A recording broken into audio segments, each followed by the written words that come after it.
Hello and welcome to this new lesson on administrative roles. The most common roles, where we will look at the password administrator role, also referred to by the administrator or global administrator. It is a role with operational powers, in that it can restore users' passwords. But not everyone. Now, let's see which ones, without having any creation power over the applications you see below or those for sharing. So first, let's see how this role is assigned. As usual, we will click on a user. This opens their profile. Manage roles. We grant this user access to the interface. In administration, and here at the bottom in identity, we will search for the password administrator. There you go. I click here.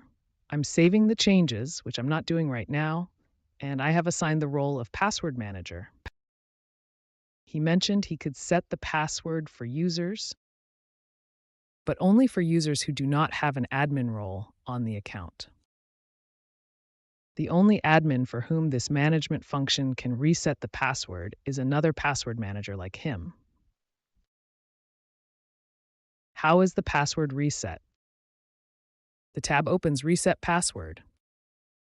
So here I will ask this user to reset their password. Then I check the three boxes. Automatically create a new password. Ask this user to change their password. When you first log in, please email me the login information. personemail.com. This will be her personal email that this person has linked to her password. And here are the login details. He will receive the temporary credentials for logging in to reconnect to the Office 365 account and also reset one's own password if the administrator has given you the option, because we will see that this might not be the case. Possible. I will send the email. Now I'm not doing it. I close and I say, the administrator can establish general criteria for passwords. In the Microsoft environment, here's the link to click. You can access it directly. Obviously, if you are logged in and have signed in to your Office 365 account. Otherwise, it isn't possible. However, the environment is intra.microsoft.com. What can we do here, administrator? I was talking about passwords. You can obviously discuss the topic of passwords to set some general criteria. First, to determine if it will be possible to reconfigure your password as you wish. That is the reconfiguration of the password for self-service activated. I can say that nobody can do this, so we will need to retain the temporary credentials. As always, to access the account, you will always access it using this, where I can say that anyone can do it. And then everyone will be able to reset their password with a password of their choice, where I can say that they are able to do it, but only those who belong to a specific group, like the restoration group, and not the other users in the organization. So when I set up these configurations, especially in cases where I set certain limitations, establishing that this on-demand reset operation of the password, only the selected subjects can do it, or no one. This applies only for the organization's end users. That is, for the members and the guests. No, for those who are within the organization, hold administrative roles. Because those who have administrative roles, even those with minimal powers, there is always the option to reset the password. Even if the password manager has set that no one can do it, or only certain selected users. Next, we have the criteria for authentication methods.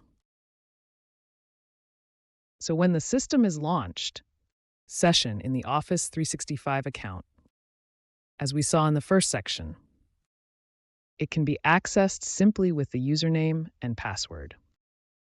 Or there may be a two-factor authentication system.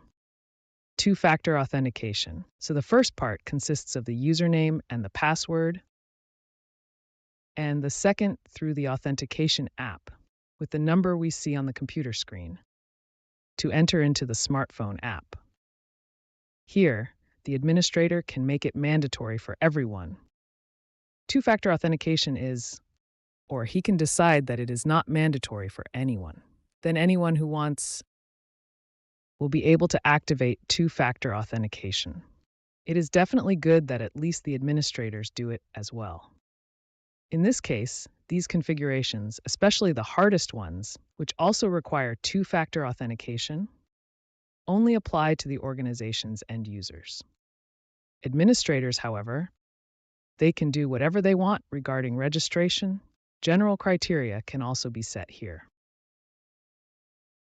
In other words, users can be asked to register upon their first login.